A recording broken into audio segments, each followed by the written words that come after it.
Rab like raging fire. Stephen like smouldering fire.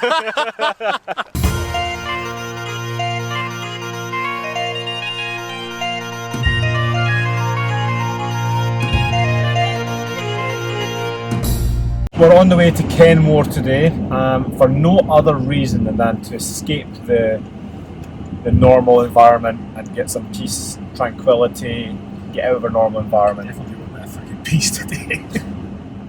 It's Mr. Angry here today. If it wasn't so comical, it'd be scary. Or if it wasn't so scary, it'd be comical. One of the two, I'm not too sure, but yeah. Stages of grief right now. I'm in the anger phase. Yeah. Everything is pissing Rab off to like everything. Science. So yeah, just random stuff. Even that fucking wrench plate. Fucking does Jill. annoy me. Jill there. Jill 92. So yeah, we're going to disappear to Kenmore, get a bit of peace and tranquility. We might actually chuck the drone up today as well and get a few scenes because I don't think having Mr. Angry Rab on camera is going to be the best for YouTube. So we'll get you some peace and tranquility, we'll have a bit of a chat and tell you what we've been up to. In fact, what have you been up to this week? Well, actually, I went and climbed a mountain with Mila. Well, I've been climbing mountains anyway to clear the head, and then Mila did so well, and then I smashed my phone at the top. You smashed your phone? Smashed my phone. So that's was this Angry Rab smashing your phone? No, that's the wind, so it's done wonders for my temper, that one has. But nice walk though. It was pretty steep, but Mila was a wee trooper. She just went for it. I was so proud of her. Like, I was even stopping at some points, looking back and going, holy shit, this is high. Wow. We were on our hands and knees, clambering up and clawing. When we went back down, we took a longer route back, so it was safer. You doing okay, lass? Yeah. There we go. What's the high here? And that long No, it is steep. Wow. Check this bad boy. Oh. It's windy. I'm so proud of you. Yeah, my week's been pretty much standard. A bit more training. I've been enjoying exploring that steel mace and just training with that, just something a little bit different. Helps keep my mind engaged with, and it's something that I really love at the moment. It's working while also thinking. Whereas a lot of the time you're working out and it's just sort of, you just got pushing weight or whatever else. You really have to engage my mind, which means that it's like time passes quite quickly because I'm thinking too much about, well, is this 2 reps or 3 reps? Because it's so intricate that I lose track of my reps. So that's been a lot of fun. I think a steel mace in my hands would be really good right now. I wouldn't recommend the steel mace for you right now, buddy. Fucking Jill 92. Maybe it's a good thing. Maybe you should get a big tire and a sledgehammer and just smash the hell out of it. Destroying something. I don't know what it'd be though. Maybe what can we do? Throw axes or something, or chop some wood. Don't chop some wood. No. Maybe a sharp implement is not the best idea either. We'll think on that one. We'll think on that.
So feeling more peaceful after you're throwing your stones? It's the water that calms me down, so I'm calm now. I think it's the waves that do it. I suppose that's why you get the ambient wave music tracks you can listen to. It's better when you're here because I like looking at them. There's something about moving water that's very cleansing.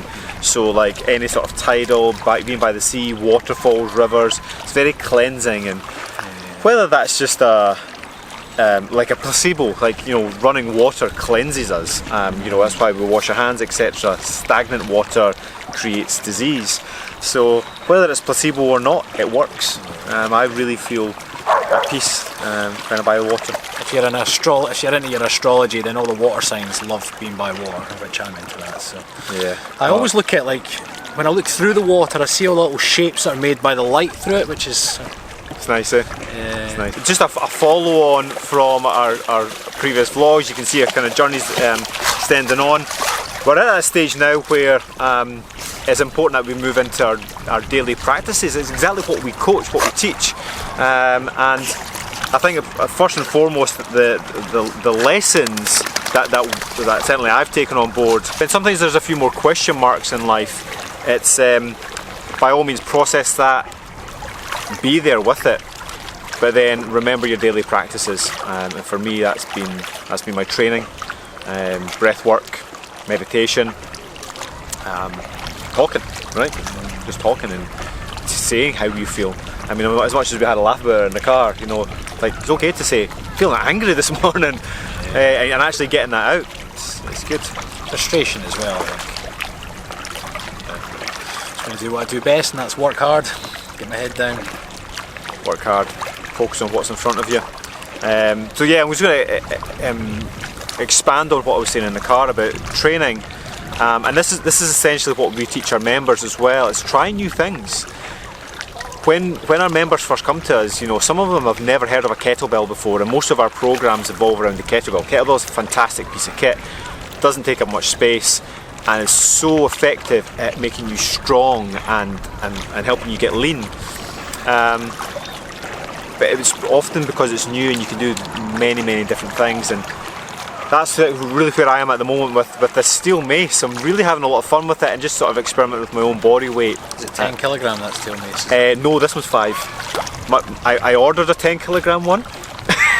Was it too heavy? It's like, I'm strong enough to lift 10 kilograms. Well, not for what you do with it, right? Yeah, it's because, like, you've got 10 kilograms on the end of essentially a hollow steel tube. And therefore the weight's all at that end, and that's the idea behind it. It's the idea behind the kettlebell as well. You know, the weight is off centre, so therefore it makes it more challenging to use. That's why it's effective. But the steel mace is like this big long pole with it. Imagine in medieval times when people actually used that as a weapon. Well, yeah, that's what they're saying, that for the training as a weapon it was much lighter. But then you train with a heavier one, so that when you come to use the light one, you just swing it around and away you go. But yes, it's a fantastic piece of kit. I'm having a lot of fun with it and actually challenging my body and my balance. I really like it. The main thing is that you're enjoying it. You know, sometimes we can get into training and people do training for the right or wrong reasons, but if they don't enjoy the training, then eventually when the goal doesn't matter as much to them, they just quit because they don't enjoy the training. The goal's either come and gone, and then they're just like, oh, sorry, but at least if you're kind of enjoying the training, you keep ever evolving your goal, then, you know, you keep something going even if you adapt what you're doing. Yeah, one of my main philosophies at the moment is to be a man of purpose. You know, what's my purpose? You know, why am I training? What am I training for? Actually, I was chatting to you earlier the week. You know, so I sometimes get problems with my shoulders, and if I want to get big, I've got to lift big heavy weights and eat a lot of food, and that's fine to a certain extent. But then it starts getting a wee bit down about it, and my shoulders start to hurt. And I've been avoiding it. I've just been having a lot of fun exploring with my training and being mindful in my body and creating these new movements.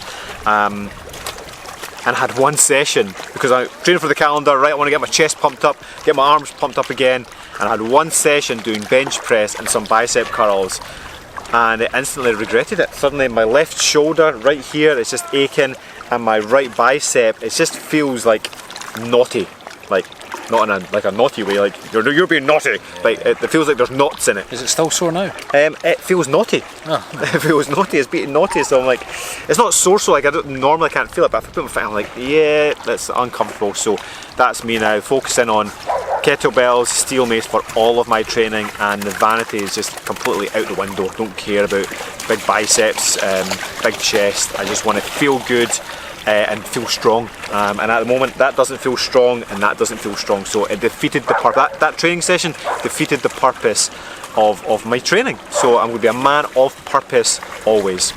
Man of purpose, I like that. I'm going to try and be a less Rab Hulk. That was a fucking dick in the car, wasn't it? It's really funny.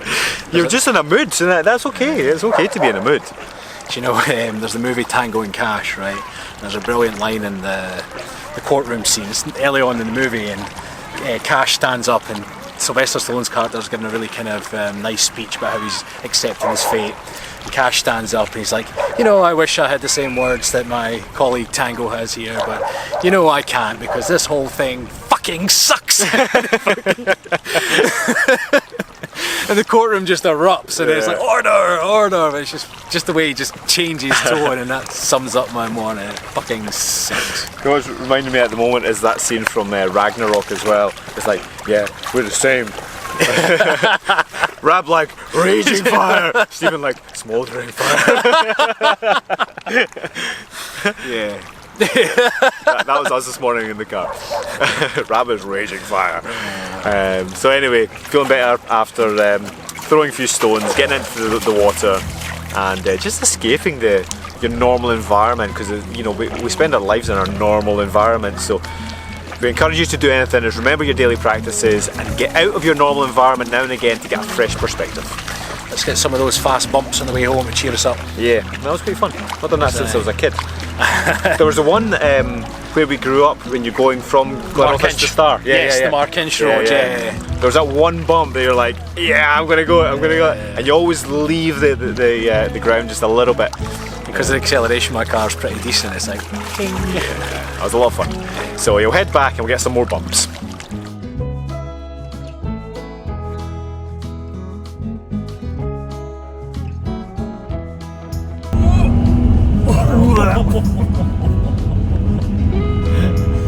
I was like, are we bottom out here?